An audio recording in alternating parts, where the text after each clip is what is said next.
तो दोस्तों, Donald Trump ने एक बार फिर पूरी दुनिया का ध्यान अपनी तरफ खींच लिया है।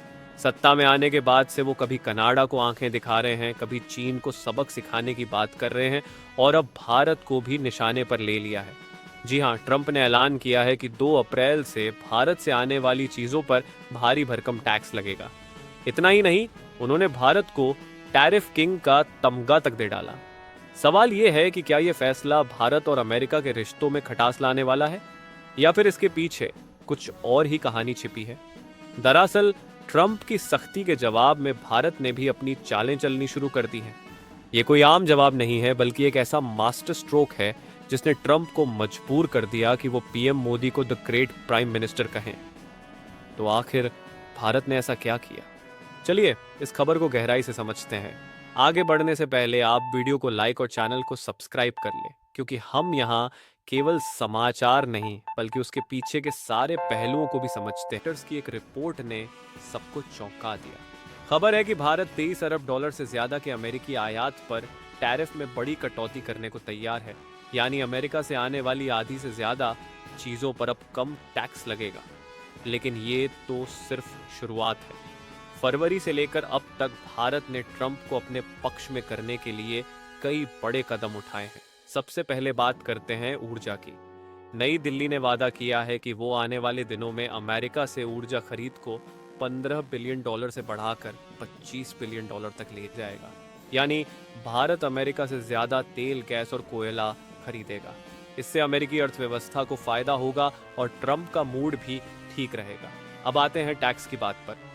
वित्त मंत्री ने हाल ही में ऐलान किया कि 1 अप्रैल से भारत ऑनलाइन डिजिटल विज्ञापनों पर लगने वाला 6% टैक्स खत्म कर देगा। ये कदम सुनने में छोटा लग सकता है, लेकिन इसका असर बहुत बड़ा है। गूगल, मेटा और अमेजन जैसी अमेरिकी टेक कंपनियों को अब भारत में कम खर्च करना पड़ेगा। ट्रंप इन कंपनियों की शिकायतों से परेशान थे और भारत ने सुई एक तीर से 2 निशाने साध दिए। और सिर्फ टेक कंपनियां ही नहीं, शराब के शौकीनों के लिए भी अच्छी खबर है। भारत ने अमेरिकी बोरबॉन व्हिस्की पर टैरिफ को 150% से घटाकर 100% कर दिया। यानी जिम बीम जैसे ब्रांड अब सस्ते होंगे। ट्रंप इसे अनुचित टैक्स कहकर ताने मारते थे, लेकिन अब उनकी बोलती बंद हो गई है। 1 फरवरी को आए बजट में भी भारत ने कमाल कर दिखाया। लग्जरी कारों, सोलर सेल्स और मशीनरी जैसी चीजों पर टैरिफ घटा दिया गया। पहले जहां अधिकतम टैक्स 150% था, वो अब 70% पर आ गया। औसत टैक्स भी 13% से नीचे 11% पर पहुंच गया। अब एक और बड़ा ट्विस्ट, एलन मस्क की स्टारलिंक भारत में दस्तक देने वाली है। रिलायंस और एयरटेल के साथ साझेदारी के बाद स्टारलिंक को सैटेलाइट ब्रॉडबैंड की मंजूरी मिलने वाली है। ये ट्रंप के करीबी मस्क के लिए बड़ी जीत है। तो सवाल ये है, क्या भारत अमेरिका के आगे झुक गया है या फिर ये सब एक सोची समझी रणनीति? भारत का टारगेट सिर्फ ट्रंप के टैरिफ से बचना नहीं है। असल मकसद है अमेरिका के साथ एक लंबी और मजबूत साझेदारी बनाना। और इसके पीछे सबसे बड़ी वजह है चीन। ट्रंप ने चीन को टैरिफ की मार से सबक सिखाने की ठान रखी है। वो चाहते हैं कि अमेरिकी कंपनियां चीन से निकलकर कहीं और जाएं, और भारत ये मौका अपने हाथ से नहीं जाने देना चाहता। अगर भारत को अमेरिकी टैरिफ से छूट मिलती है और चीन पर भारी टैक्स लगता है, तो अमेरिकी कंपनियां भारत का रुख करेंगी। मेक इन इंडिया को इससे बड़ा बूस्ट मिलेगा, नौकरियां बढ़ेंगी और अर्थव्यवस्था मजबूत होगी। लेकिन ये इतना आसान भी नहीं है। कुछ लोग कह रहे हैं कि भारत ने ट्रंप के दबाव में आकर घुटने टेक दिए। टैरिफ कम करना, टैक्स हटाना, ऊर्जा खरीद बढ़ाना, क्या ये सब अमेरिका के सामने समर्पण नहीं? दूसरी तरफ कुछ एक्सपर्ट्स का मानना है कि ये भारत का मास्टर प्लान है, आपदा में अवसर तलाशने की कला।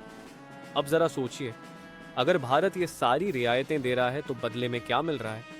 पहला, अमेरिका के साथ रिश्ते मजबूत हो रहे हैं। दूसरा, चीन पर बढ़त मिल रही है। और तीसरा, भारत में निवेश का माहौल बन रहा है। स्टारलिंक जैसी कंपनियां भारत में पैर जमाएंगी तो टेक्नोलॉजी और इंफ्रास्ट्रक्चर में क्रांति आएगी। लेकिन खतरा भी कम नहीं है। अगर ट्रंप की नीतियां बदल गईं या अमेरिका ने भारत से ज्यादा की उम्मीद कर ली तो क्या होगा? क्या भारत का ये दाम उल्टा पड़ सकता है? या फिर ये वाकई में एक ऐसा प्लान है जो भारत को ग्लोबल पावर बनाने की राह पर ले जाएगा? अब आपकी बारी है। आपको क्या लगता है, क्या भारत सही रास्ते पर है या ये अमेरिका के आगे झुकने की मजबूरी है? अपनी राय हमें कमेंट्स में ज़रूर बताएं। और हाँ, ऐसी गहराई से खबरें समझने के लिए हमारे चैनल के साथ बने रहें। अगली बार फिर मिलते हैं एक नई खबर के साथ। धन्यवाद।